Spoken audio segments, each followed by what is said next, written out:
It's finally time. Fire up the gerbils.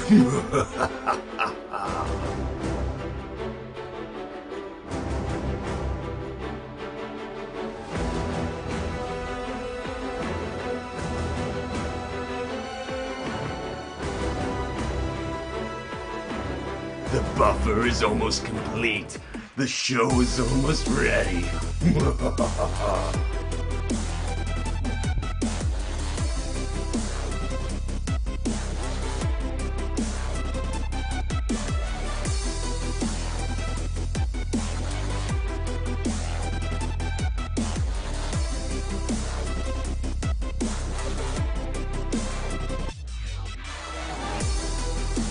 The buffer is almost complete. The show is almost ready.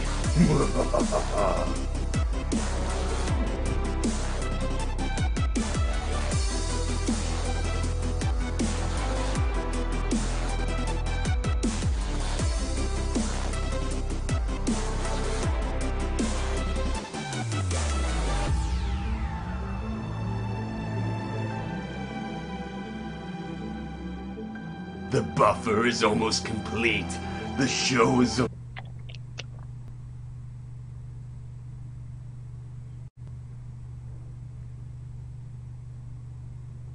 Alright, so that's probably a little better, eh? Yeah, I can hear you a lot better now Okay, and see you. yeah.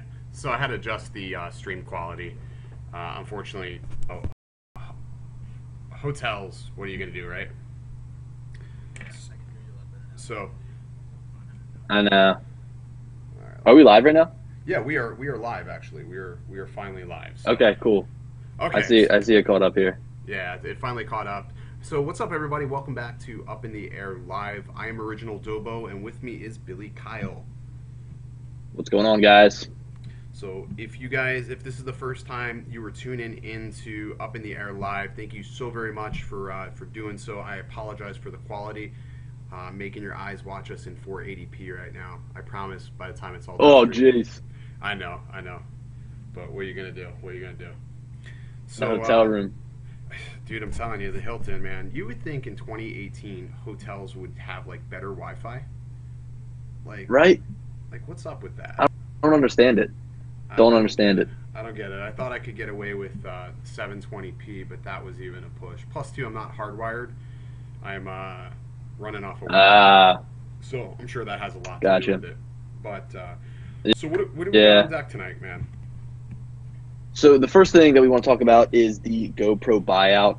I don't know if you guys have been hearing it milling around, I guess, the tech community and also the stock community. I've actually been trying to dabble in stock, so that's kind of why this was pushing. GoPro stock is terribly low at like $4.92. I think it opened up at $14, shot up to almost $88, and now it's down to around $5 a share. So we all know that GoPro obviously tanked after the Karma drone. It wasn't really the best execution by them. They had to recall the drone, and then after it was recalled, then they discontinued it. So they don't even sell it. Maybe they still sell it on their website, but they definitely don't make it anymore. And there's definitely not going to be a Karma 2. So that hurt them a lot. I mean, they were already going downhill, and then the Karma kind of put them in the grave. But now there's these rumors that Xiaomi may be buying GoPro. So I've heard this, and I've heard people say that it's probably not going to happen. There's a couple of things that I actually read online about it that I wanted to talk about. So first of all, when GoPro originally came out, they were valued at over $10 billion. That is a very good number, especially for an action camera company. The cameras really weren't all that expensive, but obviously now they are a little bit more expensive. But as of right now, they've plummeted to around $770 million. That is a big difference. I mean, almost over $9 billion. So with this buyout, I think that a lot of people may be excited that GoPro, but I don't see them pushing out many new products. I mean, I don't know. What is your take on it? I mean, the problem with GoPro is they started from a very volatile place. They started out as an action camera, and that was their only product. Yep. The problem is it only appeals to one genre of person, really. Like, not everybody is going to take their camera out to get wet. Not everybody's going to take their camera out into the elements that they intended it to. They don't have like a camera like Sony. You have like the whole Sony Pro lineup that basically makes it all work out, you know. And I know, and they were just too late on something else. Exactly, but something else in terms of their actual action cameras, there's a bunch of companies doing it now. Obviously, Sony has their FDR. I know that Nikon, I think, dabbled in trying to make an action camera. And now, if you look at your phone, this thing can shoot great video, it can shoot great pictures. But originally, people wanted to carry around that GoPro because it was better than their phone. But now that we have these phones, especially now that they're waterproof, I don't know. I just don't see a space more. Yeah, I don't see the point in having, like, I bought my GoPro Hero Session 5, and if I've used it maybe 3 times, that was a lot.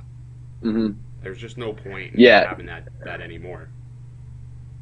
And here's the thing: is GoPro probably saw that. They saw that the action camera space was getting filled up, so they tried to diversify to drones. But then they just got the snot kicked out of them by DJI. I mean, anyone that tries to enter this zone right now is probably going to get the snot kicked out of them by DJI. The other thing that annoys me is I don't like the look of the GoPro. Like, it's so wide, it like contours and you get all that aberration. Like, it was cool for a while, but the problem is everybody's video has this like crazy fishbowl look, and it's just not attractive. I always turn it off, and it just, I think it cuts down the quality even more. The other thing that I think killed them too is not having a viewfinder for so long. And then by the longest time they didn't include that screen. And by the time you, Tyler says he met Casey Neistat. You what? This kid in the chat says he met Casey Neistat. There's actually, really? Yeah, there's actually a profile photo of him and Casey. Well, that's cool, man. Good for you, dude. That's already awesome. Yeah, I wonder where he met him at. It's funny. I actually, I got to meet Casey, and I was at the DJI event, the Spark event. And I remember he showed up late, I'm pretty sure. And I was sitting there filming the remote controller for like my hands-on video. And someone comes up behind me, pokes a camera over my shoulder, and like takes the remote from me. And I was like, all right, come on. Like, I realize there's a bunch of cameras around here and you can film it, but like, I'm handling it. I turned around and I see it's Casey, and I like backed up. I was like, whoa. So it's like, that's okay, man. It's because it's Casey. Yeah, I was like, go ahead. And you know what? The one thing that I've always wanted to ask him, and that was like my one opportunity to, but I didn't, is why his wife's company's name is Billy. Like, I've always wanted to buy their stuff, but then I'm gonna look like a tool wearing my name on my shirt. I was gonna buy one of their shirts, dude, and wear it on the stream. Just to mess with you, man. Just to mess with you. But that's hilarious. Every time I see that, I'm like, man, that was your mark, man. You missed it, dude, to coin it. I know. I'm just wondering why. Why she named it Billy. I think it's such a weird name. It is. It's sort of like random, but I guess it works in a sense, you know. Yeah. Definitely works. I mean, there's so many other better names than Billy. So what do you think about? Have you had any hands-on time with Yi camera? Because we talked about Xiaomi buying GoPro, and Yi is like, we were just talking about this a little bit ago. Yi is like a subdivision of Xiaomi, or it's sort of weird. Like, I think they're all connected in some way, but yeah. Have you ever had any hands-on time with one of their cameras? I haven't. I know that they were at CES, and I wanted to try and get some hands-on time there. Although I kind of kept skipping by all the other booths and going to the drone booths. But I know that they make incredible products. I mean, they were the first action camera to be 4K at 60 frames per second, and then the GoPro Hero 6 came out. Yeah, I had one for a little bit, and I did a review on one, and I like the touchscreen. Like, I like that, but the problem is with those cameras, you have to have a case for it to be like waterproof, and I felt like without the case, it was very like fragile without a case. Yeah. See, that's the thing, is that the waterproofing of the GoPro Hero 5, where you didn't need a case, I think that was the biggest, like the most revolutionary thing that they've done. It doesn't even seem like it's that big. But it is. It really is, to be able to sit there and just take your camera out and go and not have to worry about anything. I think that's a huge thing. But a lot of people totally agree. probably think otherwise of that. Let me just take a look at this here. I don't know why it says like we are streaming in 720p still. Apparently there's no lag. People would be complaining, I think, if there was lag. No, I think it's looking good. City. So you met Casey in New York City. Well, that would make sense since that's like sort of where he is. He's in New York City. It's where he resides. And Tyler says he watches all of your videos, Billy. Awesome, man. Yeah, you know what? I've been trying to pump videos out every 3 days. I feel like that's kind of like the sweet spot. And I hope that in the summer I can make more. But Tyler, thanks for watching my videos, man. It's crazy to think that there's even people watching like my videos or your videos, right? It's like I started out with like 3 views on my videos.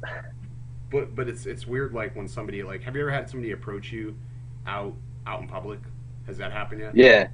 Yeah. At CES, some kid turned around, and I was with my mom actually, and he like lost his mind. It's sort of surreal sometimes when it happens. He looked at me. He was like, I always see you through the computer screen, but now I get to see you in person. It was just funny. That is funny, man. A lot of people when they see me will probably think I'm shorter than I look on. I mean, I don't know. You can't really tell my height, but I'm a pretty short guy. I can never tell, like, because like in all your videos you're like always paired up next to things that I'm like he sort of looks, he could be like 5'9", 5'10". Yeah, dude, it's like the most average height. I'm not short and I'm not tall. Like nothing to brag about. BK is twice as loud as Ken. Yeah, BK has probably a blue snowball. I will amp up my my decibels here. I am using this computer and it's not as good as it was. Let's see. How's that, Bill? Can you hear me now? That better? Yeah, you're a little bit louder, which is good. Yeah, I'm just trying to make sure like there's not so much background noise. Yeah. Yeah, there we go. So that should be good. Let me bump up the gain 8 decibels. There we go. All right, so that should be a little bit better. Have microphones in them? What's that?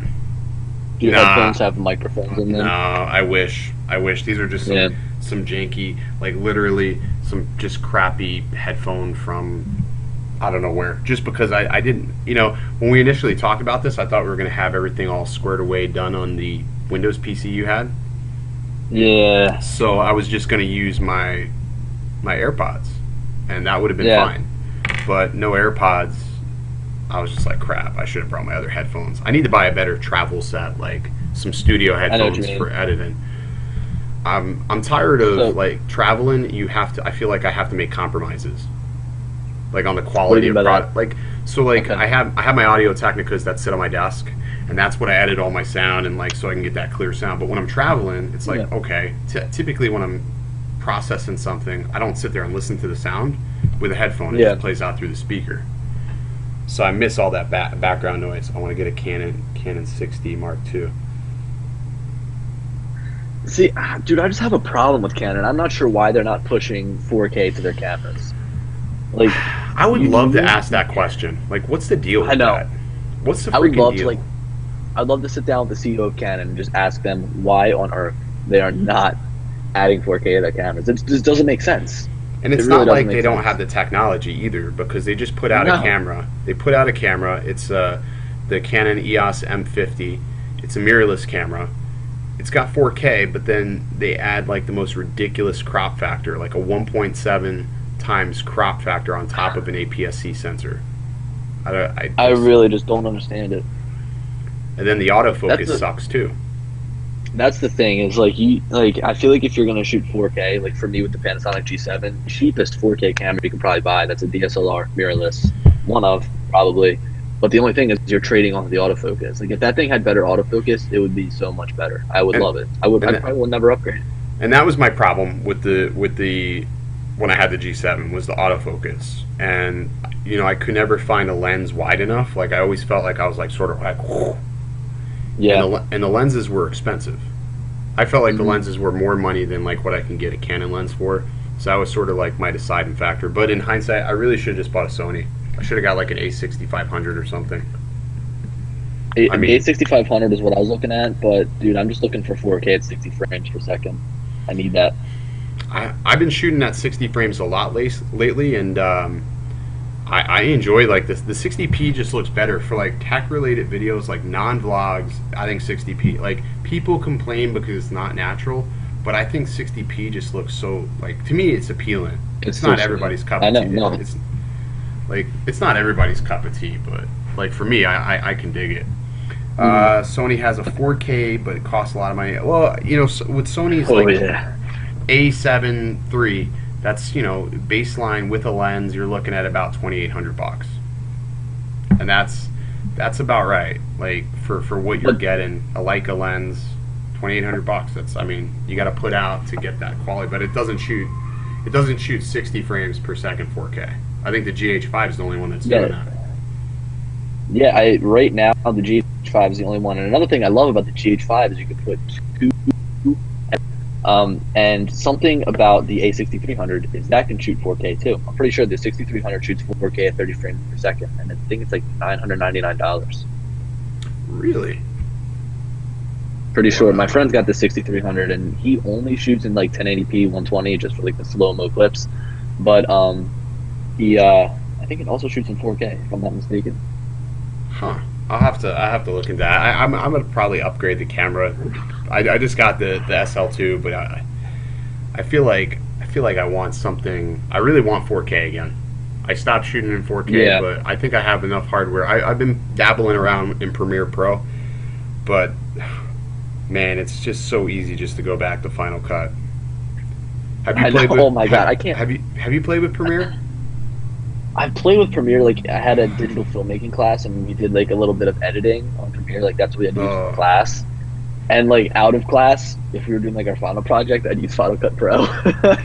It's Premiere Pro is like something like you got to have a lot of patience with it, and I don't understand like how come I can't scrub through a timeline and see the frames in the timeline? Like I have to use this viewfinder to see the frame. I like Final Cut, like I can see all the frames and then zoom in on those frames. Why? I don't understand. Why the hell can't do that? Like if I can zoom in on the frames on Premiere Pro, I would probably use Premiere more, just because I like the audio processing.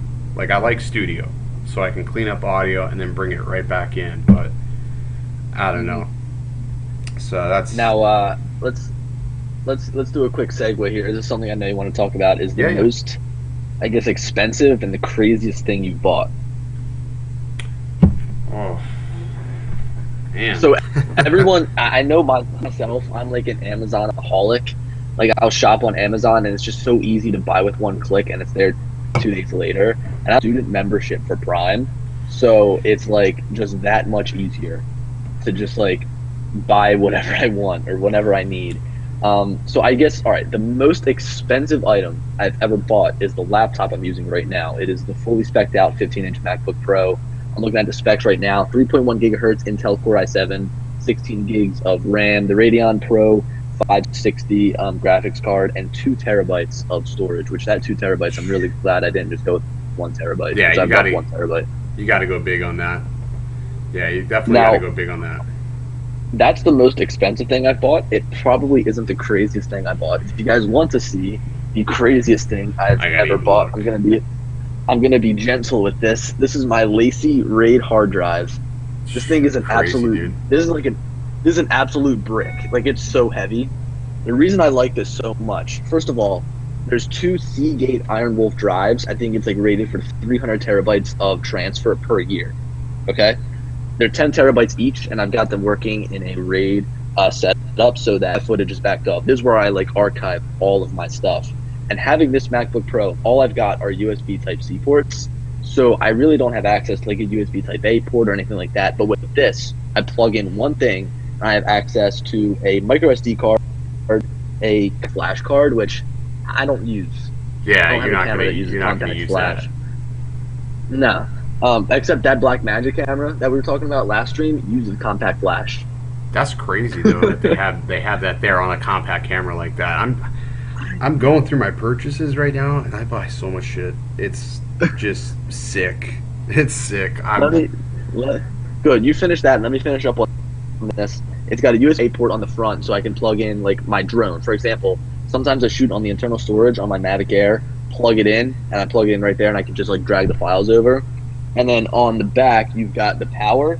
You've got 2 Thunderbolt 3 ports, a USB 3.1 port, which just gives you like stupid fast transfer speeds, and then a display port. So like if I plug in one little USB 3 port or one little USB 3 cord to my MacBook Pro, I've got a monitor, I'm charging, and I'm able to access everything on my drive. It's just perfect.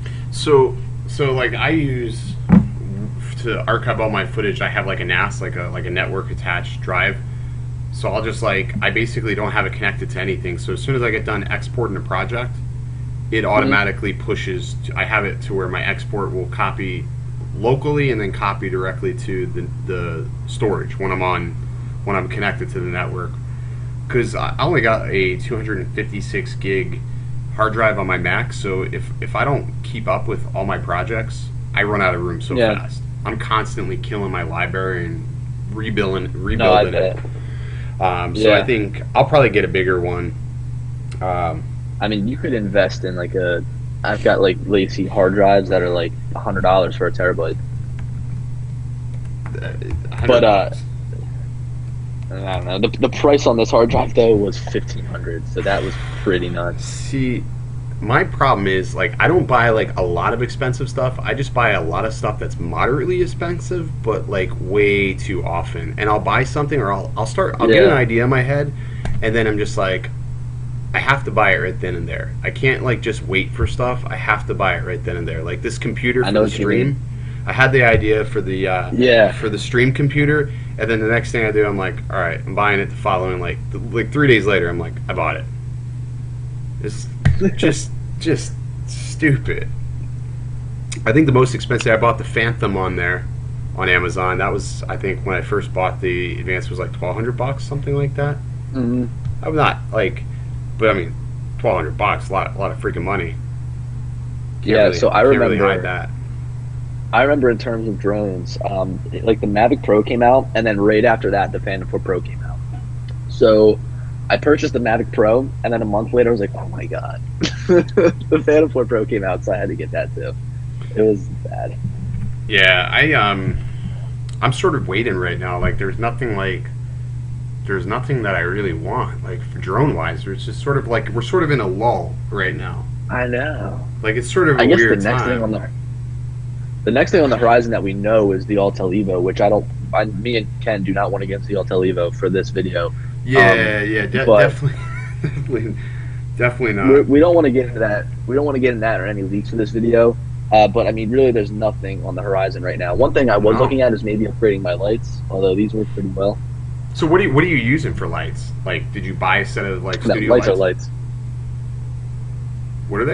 Yeah, they're no-name softbox lights. I've got no idea. It was a pair for $70. They work well though. I have no-name softbox lights, and they're my Kelvin I think is 5,500K is what I use. Rick said he's at the hospital. Oh man. You don't need to say what you're in the hospital for, but hope you're doing well. Yeah, hope all's well, man. He's a good guy. He's always on the streams. But softbox lighting. See him in the workshop group. Softbox lighting. I got a bunch of lights. My office is getting cluttered with lights.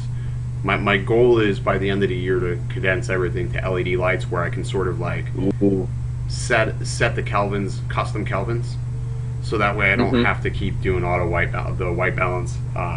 Because right now I'm using gray cards to set the white balance, because my camera doesn't have it to where the Sony has it, where you can pick a white balance and match it with your lights, but for some reason that's cool. It doesn't. I never looked at the G7. G7 have that or no? I couldn't tell you. I just shoot for literally all of my clips. I just shoot in this the sunny or cloudy white balance. Sunny or cloudy. So yeah, and that works. That's the equivalent to gray card though. The cloudy. Yeah. I mean it works. Basically, what I do, if I shoot in one white balance, I never use auto. It never works out. You can't. I remember one time I accidentally had auto, and I had a clip where I didn't even check this, but I'd shot everything, threw everything on a hard drive, went to school, and was going to edit that video to upload the next day. And one clip where I'm speaking, I was so yellow. It was the most yellow clip. So what I had to do is I had to basically just put something over that part as if it was a voiceover, which sucked, but whatever. I've been using my Takstar, and then I record into the Zoom H1, so I can sit there and check the levels before I start shooting. So I try to keep it like Cool. -6 or like right at peaking about 12 is where I try to be with the audio. And then I just bring it into Audacity every single time. But like if you vlog or something, you really can't do anything about the audio. It's just impossible. I know. There's just too much background noise. But like when I'm in the office or something, I can at least get decent audio. Steve, what are you talking about with a waterproof Phantom 5? I didn't hear anything about that. Where did you hear that from? Dude, I would love that. I would love a waterproof drone. That's a DJI product. That would be stellar. To be able to fly in the freaking rain. Someone in the chat just asked if we any good suggestions for storage. I just looked on Amazon just to get a feel for the market, and it looks like there is a Western Digital 12 terabyte my book Duo desktop from a hard drive. It's USB 3.1, and again, you're getting 12 terabytes of storage. So that's essentially 2 6-terabyte drive for $400, which doesn't seem like that bad of a deal. If you want, I'll copy a link here for you. I will copy a link for you and throw it in if you want to check it out. Let's see here, I know I was waiting on Bill was going to come in. He had some drone news for us today. Cool. What time's he coming? He said 9 o'clock is what we were talking about, because that was about 6 o'clock his time. So I'm just watching and waiting cool. to see when he comes through. But also, a little bit more on that drive. A little more on that RAID hard drive. It looks like you can choose anywhere between like 4 and 20 terabytes. Are they swappable though? I'm very familiar with the. It looks almost like it's enclosed. Important. Actually, maybe it looks like. Is it enclosed? The top can come off. See, I really want a hot swappable setup. Have you seen those? Yeah, with these drives that I've got, you can just flip open the front. And then you can pop a new one in? Like this. With this drive here, I don't want to do it because if you flop it on but you flip open the front and they just slide right down and you can slide new ones. Really? That's dope. That's You said that was how much was that one? Like 1,500, but that's because I got like the 20 terabyte versions. Yeah, but so you'll never have to worry about that again. I don't know, dude. I've already filled up 4 of the terabytes. See, and that's the problem. Like, people don't understand. Like, when you introduce 4K into our workflow, those are things that you have to accommodate. If you are not backing up your data and you're just uploading to YouTube, expecting YouTube to keep everything there is so many times where I need like footage from a previous filmed video to incorporate in a new video, and I'm so thankful I'm saving footage now. Really am. Because I honestly wouldn't know what the heck to do without it. Someone said live feed is going in and out. Sorry about that. Ken is streaming from his hotel room, although it looks fine on my end. Yeah, it looks fine on this end. So hopefully maybe it's in yeah. Rick also, sorry to hear. Sorry feeling in hands and legs going for surgery sometime soon. If you've got my Instagram or Twitter, be sure to hit me up afterwards. Just make sure you're alright and you do well.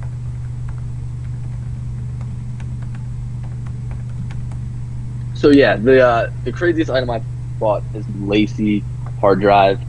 But I guess you just mentioned workflow, being able to go back and pull those and be able to incorporate the ones, which I do a lot. I go onto that archive drive and I've got every single video I've ever taken for probably the last 100 videos that I've shot.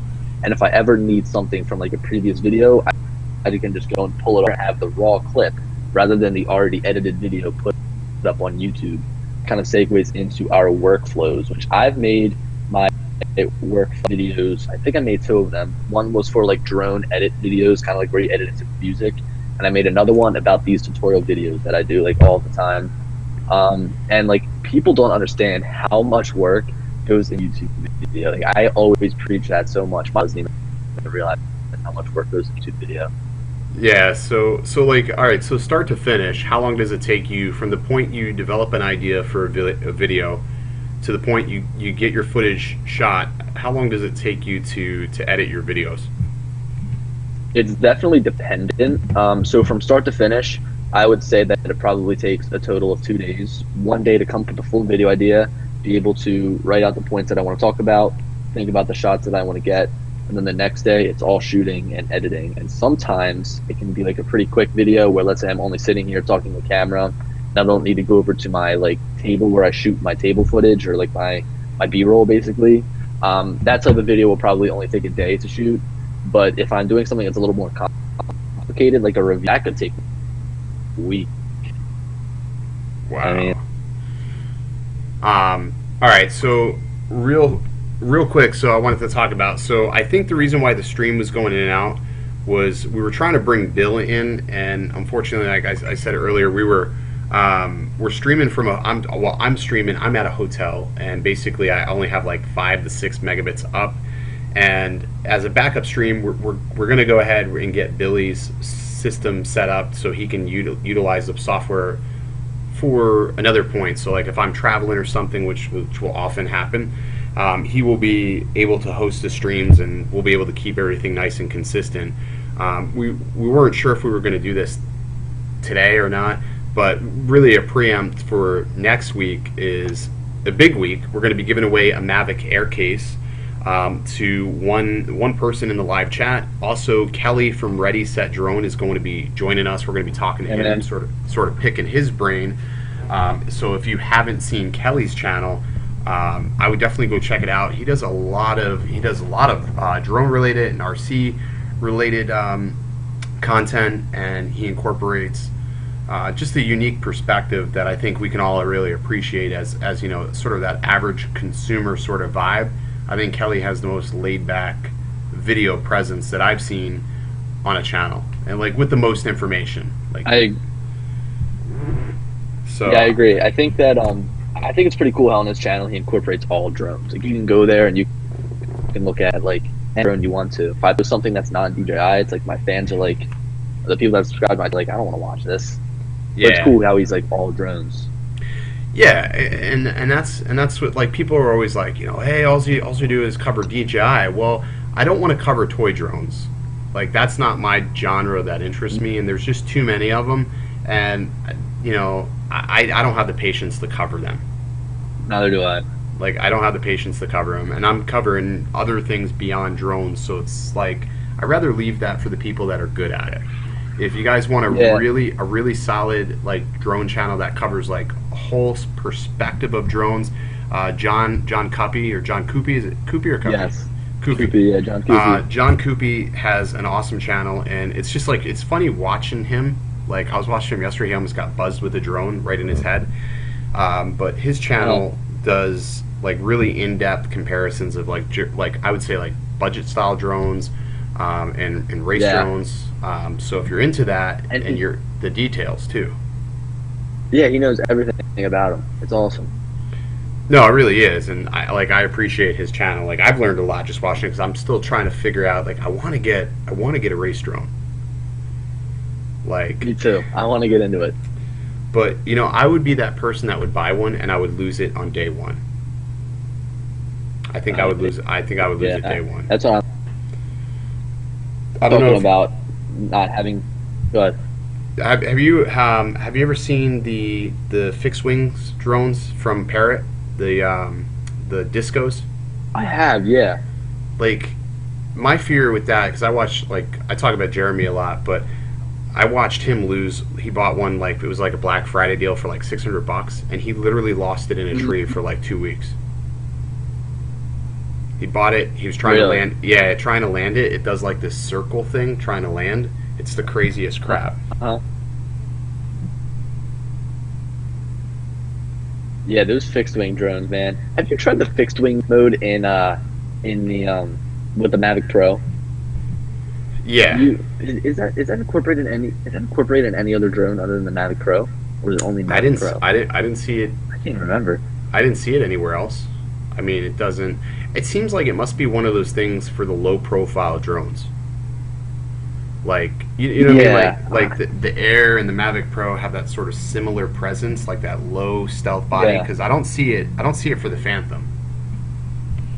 Yeah, RC man, it's just it's honestly it's just a hotel, man. It's probably if I'm getting like 8 megabits up, that's probably a lot. It was better earlier, but once you have people like, you know, like we're running a video call here, plus whatever else is going on here, it's just plus it's Wi-Fi. I don't think there's any Ethernet cords. Yeah, I don't see any Ethernet cords. It wouldn't work out anyways. I was just checking out the chat. I'm checking out this RX10, what is that, 4? The RX10 4, which it looks like a great camera, but does this not have a detachable lens? What It looks like it's just which I could be totally wrong, but throw it in the chat. I will. I'll throw this link in here. So I want to take a look at it. There you are. Yeah, man. I'm looking to make the switch to Sony. My G7 right now is a little bit banged up. Let me go grab that thing real quick. What is nah, I don't know about the RX10. I'm like goofy on lenses that don't. Yeah, it's a fixed lens. See, for 1600 bucks, it's a fixed lens. See, I don't know about that. Like, cuz there's so many times where I need so much more than what it can offer. Right. All right, I'm just cleaning up the screen here, my camera. It looks nice. Okay, looks so nice, though. if you saw my Virginia video where I went up hiking in the mountains, I had to set up on my cousin's car, and I shut the hood, slammed down, and my camera fell. So this is really wobbly. Let's see if I can see how wobbly that is. Oh wow, dude! Yeah, you got to make a jump here soon, dude. Yeah. I know, so that's wobbly. I mean, it's almost broken. You might be able to see it better from this side. I mean, it's like hanging on by a thread, and also the plastic right there is cracked. Not sure if you're able to see that. Oh, there's a good angle right there. The G7 just doesn't feel like very well built. I know, it feels so plasticky. It feels so plasticky. That was like the first thing I noticed that just drove me absolutely nuts. So let's see what he's showing this. I mean, this is 1600 bucks. It's a 21 megapixel camera, but I'm just trying to see like what size sensor does it have though. It doesn't really say. That's the thing with Sony's website. I don't know if you have noticed this, but 1-inch sensor on that. It's got a 1-inch sensor on that camera. 1600 bucks for a 1-inch sensor. I would jump towards like an 8. I'm sure it's super sharp because they do make good sensors, but I don't know. I would want like at least APS-C at the very least. It's pretty beefy too. Like, it's not a mirrorless, and I feel like going forward, I don't know if I'm ever gonna buy anything other than a mirrorless camera. The problem is, like, for me, I would love mirrorless because of the size. Like, my SL2 is probably like this big, but it's a DSLR. Yeah, it's good, but it's not like great. I would rather have I would love an M50, and I'm still contemplating buying it, even though that crop factor, I'm thinking about just like throwing a 10mm lens on it. But there's no it's Canon, right? Yeah, it's 4K, but there's no dual pixel autofocus, so like you sometimes come in and out. I don't know if they fixed that though. You know, it does. I'm looking at more of the cameras on Sony's website, and it looks like the A6500 is down to $1,100, $1,100. So what's it on Amazon? What's it on Amazon? Let's see, because Amazon's like I've got no idea. A6500. The A300. The A6300 is also down to $800. Yeah, but and I was right. It does shoot 4K. Yeah, the 6300s, they do shoot 4K, but they overheat. You can only shoot like so many clips. Yeah. And they're not overheating's a problem. Yeah, they're not going to patch the issue with that. 6500 with a lens, with a 50mm lens, it's $11.53 on Amazon. That's a good deal. But I would probably jump for like the 18 to 70 Zeiss lens or something. Or here you go, A6500. Oh, there's no lens with that. It's 1149. I don't know. I just feel like that camera's also been out for a little bit. Come on, Sony, give us something better than this, man. Dude, I know. Oh, for real. The A7 III though, that's nice. I mean, they need to have like a budget. HDR. There needs to be like a budget tier. I don't know, but the problem like too I have is like just people really don't notice like the quality difference. You know what I mean? Like they don't. I don't feel like they really appreciate it sometimes when we're putting together a video. So that's why I sort of backed off with it. But it is nice to punch in or like zoom into a shot and not lose any resolution. I agree. Yeah, no. So the 4K workflow. This was one of my first videos. Probably still one of my best videos that I made to date. Was like the benefits of shooting in 4K. And I preached about shooting in 4K, but the real truth to it is like the whole post-production stage for 4K is a bitch. It's really annoying. It takes up a lot of storage in your computer. Even with this computer that I paid a lot of money for, you know, you still got to wait for it to render out. You still got some pretty long render times. Even like for longer videos, you know, if I export a video, it'll probably be, you know, 7-minute 4K video in 2 minutes, which is not bad. But if I were to shoot in 1080p, it's like that. What are you using? Like, okay, so I gotta ask, like when you're putting up the splash of the phone with the DJI app, what do you use for your display of DJI app when it's on a phone? Like, because you have that template of the phone. It depends. So if it's like the iPhone 10, it'll be an. Yeah, so I just downloaded like a mock-up online. I deleted everything else in the Photoshop file, and then I just left the phone there, and then I resize it as I need it in Final Cut. And then, so I've got 3 layers. I've got like me talking, me like, you know, like the shot from my camera. And then above that, I've got the screen recording. And then above that, I've got the phone layover, just so that's not like just a phone screen. You know, I think it's a little bit better when you can actually see like the iPhone. What do you just make it into like its own like compound clip? You just cut out. I said you make it into like a compound clip, so it's like all one piece. Hang on a second. Basically, well, I never turn it into a compound clip within Final Cut. Like I never drag over, right click, hit new compound clip. Gotcha. But I mean, you know, it's all layered out there. It's 3 layers, and then it's not the exact 4K resolution because obviously, you know, your iPhone doesn't shoot 4K, so it's got to downscale. Could you imagine a phone with 4K resolution? I don't think. Oh man, that'd be dope. I don't think they'd ever do it. I don't think they'd do it. It's. I mean, I think like 2K is really pushing it for these GPUs. I mean, it really is. But I mean, like, you know how fine it is, like when you have. Yeah, it's true. Like it's real fine. Like I don't know if you saw a video. Linus did a video on an 8K monitor, and it was like at 100% scale, or like the 100% scaling, you could barely see anything on the screen because it's 8K. Yeah. Like I had a 4K monitor for a little bit. Yeah. And it was too much. I had to go back to 2K. For me, I think color accuracy is more important when I'm working with video, not so much resolution. Not so much resolution. Like if it's color accurate, I wanted to get one of those. I wanted to get one of those the ultra fine 5K monitors, although they're expensive. Dude, I would love 1 gig internet speeds. Billy's got like half a gig speeds. You're. I do, yeah. What and that was not I was wired. So if you wire, and you can get that gigabit internet. That's my internet right now. Because when I sent you that screenshot, that was from when I first got it. So let's see what's that. So my up speed right now is about 207, 209. It's pushing 211, 212, 213. So 213 megabits per second, or megabytes per second. That's quick download. Holy crap! You want to know what my upload speed is pushing right now? I hate you. Just guess. I'm gonna say 450. 650, 660, 670, 668 up.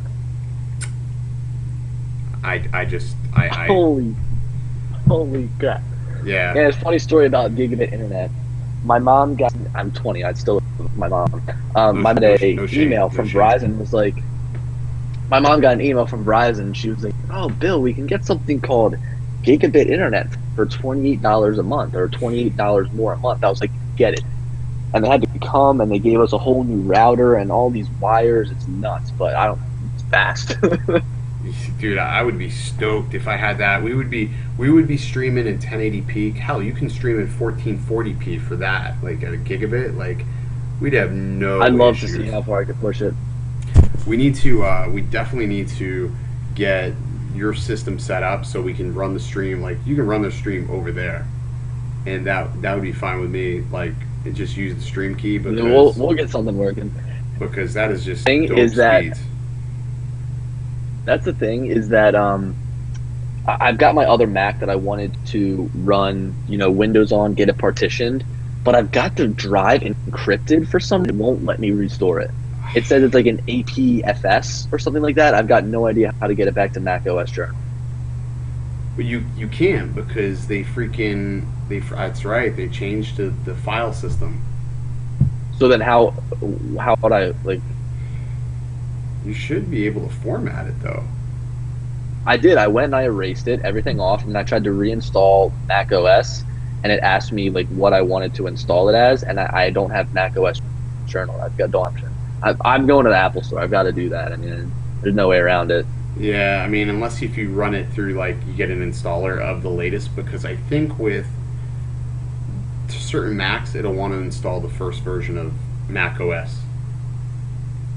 So like our new Macs will install El Capitan, like the new ones will. But like if you have an older MacBook, it'll want to install like maybe Mavics or something like that. Oh my gosh!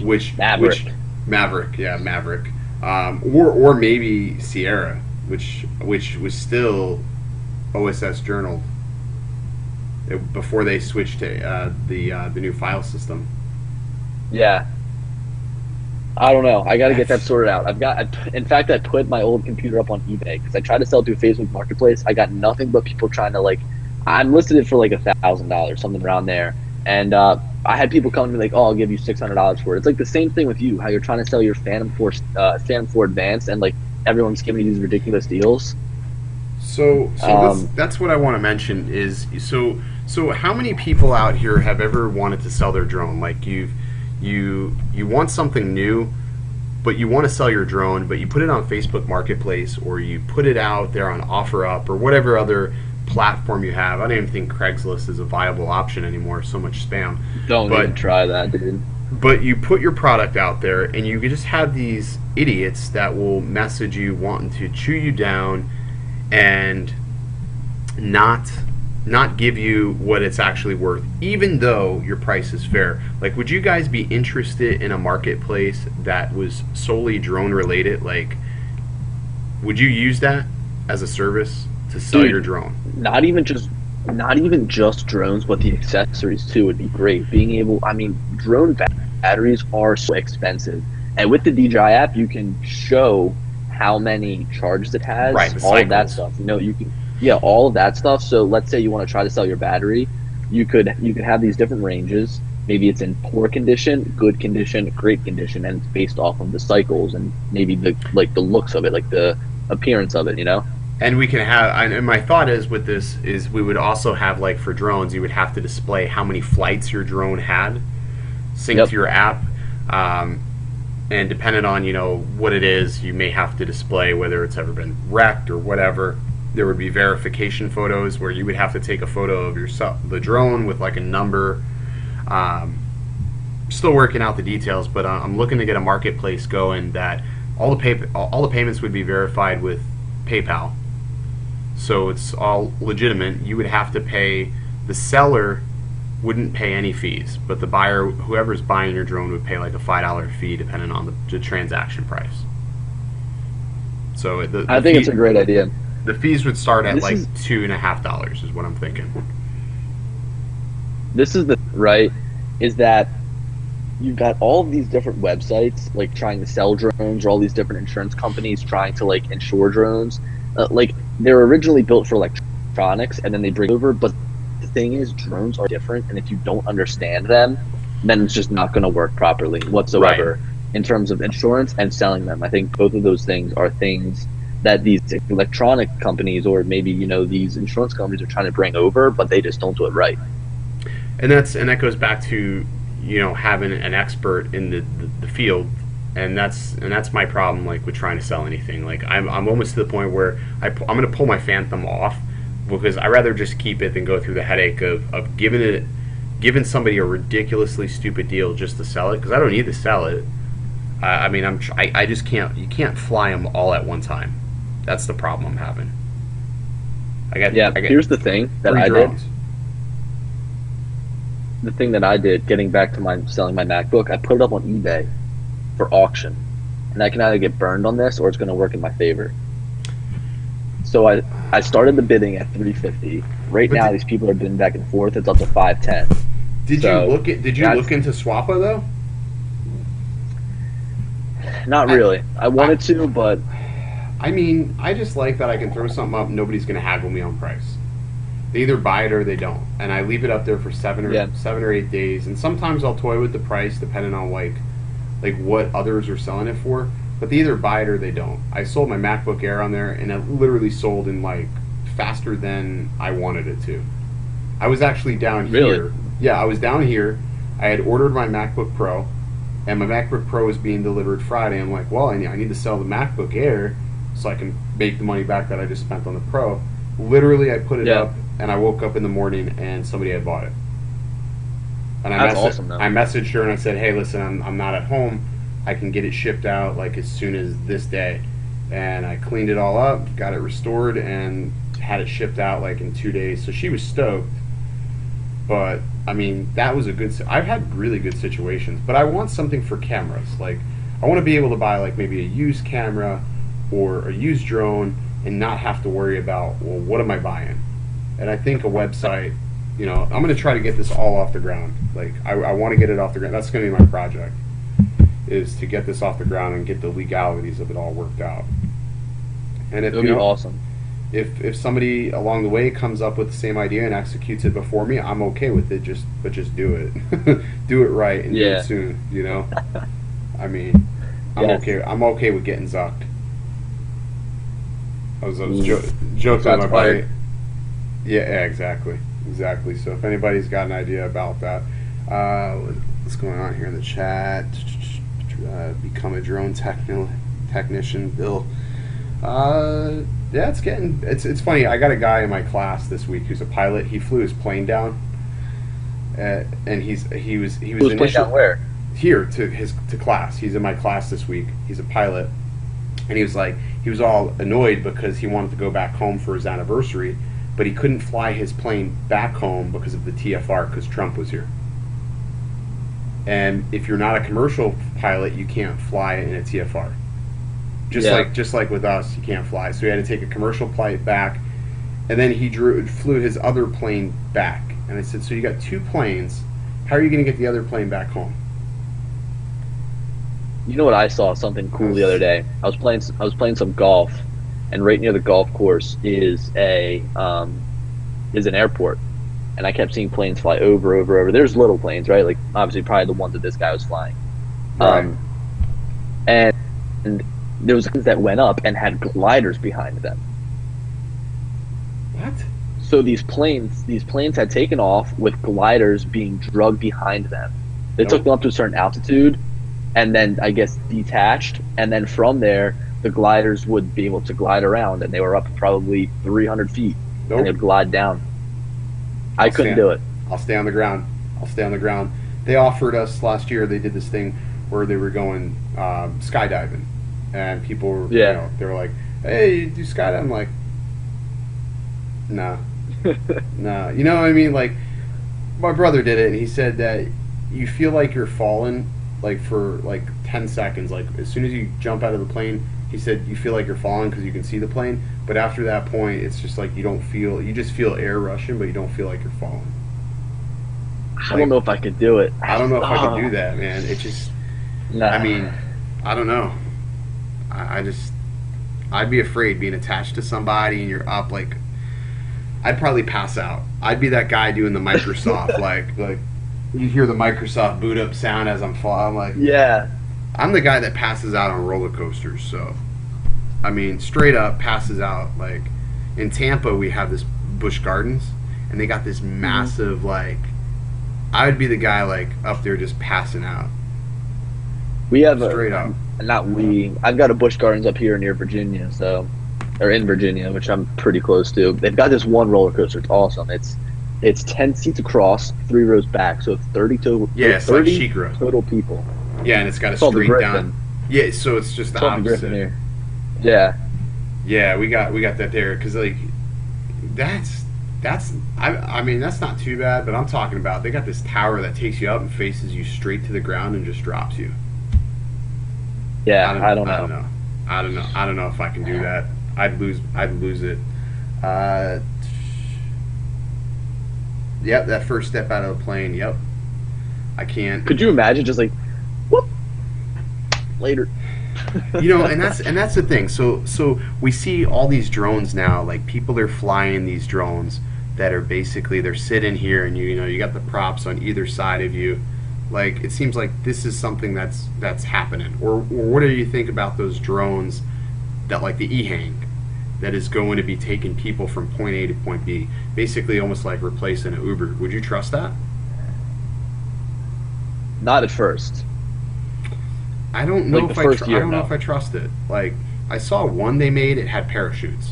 I was like, okay, you got parachutes. That seems that seems safe.